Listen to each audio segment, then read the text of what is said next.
Terima kasih Yang Berhormat Jerai.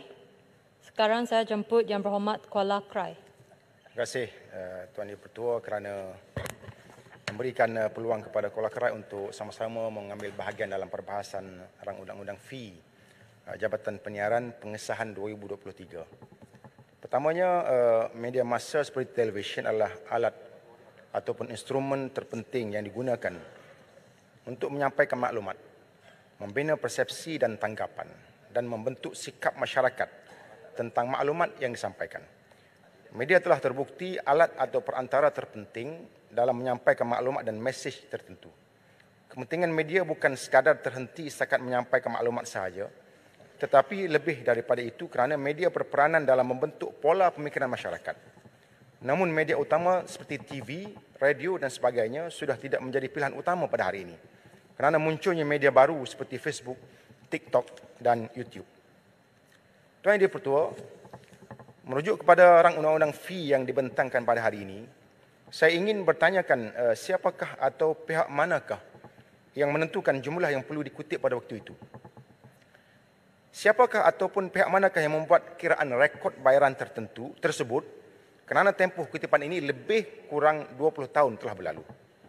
Saya mencadangkan satu jawatankuasa bebas perlu diwujudkan untuk menilai kesemua hasil kutipan tersebut sebelum ia disahkan di sini kerana ia melibatkan masa yang terlalu panjang dan melibatkan beberapa pertukaran Perdana Menteri. Tentunya banyak kelompongan yang berlaku. Tuan Yang Dipertua, adakah kutipan hanya sebanyak 1.7 juta lebih ini adalah suatu kutipan yang memuaskan bagi pihak RTM sepanjang 20 tahun? Atau mungkin terdapatnya siaran yang dikecualikan bayaran oleh RTM atas pengaruh pihak tertentu? Saya juga ingin merujukkan kejadian yang tidak sepatutnya berlaku di era Malaysia Madani ini ialah apabila sebuah stesen TV swasta yang membatalkan slot takbir raya Perikatan Nasional yang hanya selama 5 minit, di mana telah dibayar dan dipersetujui penyiarannya, namun dibatalkan 15 minit sebelum ditayangkan kerana terdapat arahan daripada pihak atasan. Apakah alasan pembatalan tersebut dan siapakah yang mengarahkan pembatalan tersebut? Saya mohon Menteri menyiasat perkara ini dan dapat memberikan jawapan tuntas dalam insiden ini. Kerana biasanya Tuan Yang Pertua yang takut pada takbir ini ialah bukan manusia. Untuk ingatan bersama, kejadian malang ini sangat bertentangan dengan impian dan harapan terutamanya Yang Umat Tambun sendiri. Suatu ketika dahulu yang bersungguh berjuang untuk mendapatkan akses media yang bebas dan adil.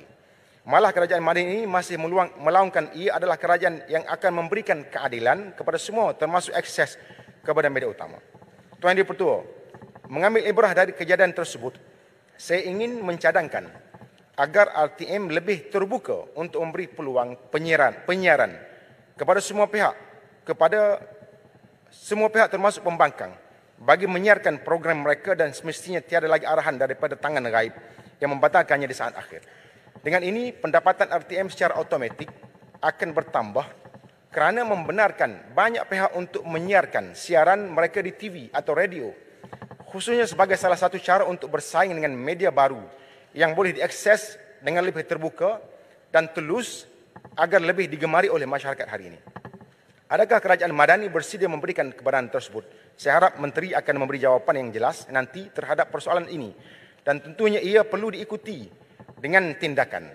Saya sangat bimbang hari ini banyak berlaku terkadang hanya jawapan yang jelas namun tindakannya tidak seperti yang diharapkan.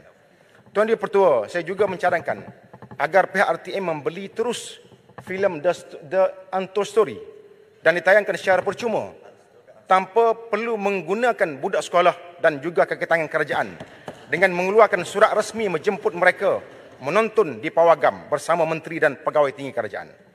Ahli-ahli yang berhormat yang ada di sini pun saya ingat boleh jemput bersama, keluarkan surat resmi untuk kami sama-sama menonton filem yang penuh bersejarah ini. Seputih pun setuju. Yang terakhir, Tuan Yang Pertua ialah berkaitan dengan konsep dalam negara kita. Sebelum ini memang terdapat penganjuran konsep artis luar negara. Tetapi seingat saya tidaklah sampai Perdana Menteri sendiri membuat promosi mengalu-alukan mereka. Berbanding konsep Coldplay, Perdana Menteri Madani yang amat dikasihi sendiri mengalu-alukan. Sedangkan semua kita tahu bahawa kumpulan ini dikaitkan dengan promosi LGBT. Jadi adakah kerajaan Madani pada hari ini cuba membuka ruang kepada aktiviti yang bercanggah dengan budaya dan nilai murni negara kita dan kesucian agama Islam. Oleh itu saya menyeru agar pihak kerajaan Madani ini lebih berhati-hati dalam menjaga sensitiviti umat Islam. Jangan nanti digelar menunggang agama kerana dalam masa yang sama menjemput para alim ulama, cendekiawan Islam luar negara dan dalam negara, mengadakan diskusi dan majlis ilmu sama ada di Seri Perdana dan lain-lain tempat, tetapi turut menjemput ataupun mempromosi aktiviti yang bercanggah dengan nilai ilmu Islam. Tuan Yang Dipertua, untuk RUU ini saya menyokong RUU yang dibentangkan ini dan saya sudahi dengan serangkap pantun. Masuk gelanggang barulah jantan, bukan cakap tak serupa bikin. Inilah kerajaan PH dan barisan, janji lain buat lain. Terima kasih Tuan Yang Dipertua. Terima kasih Yang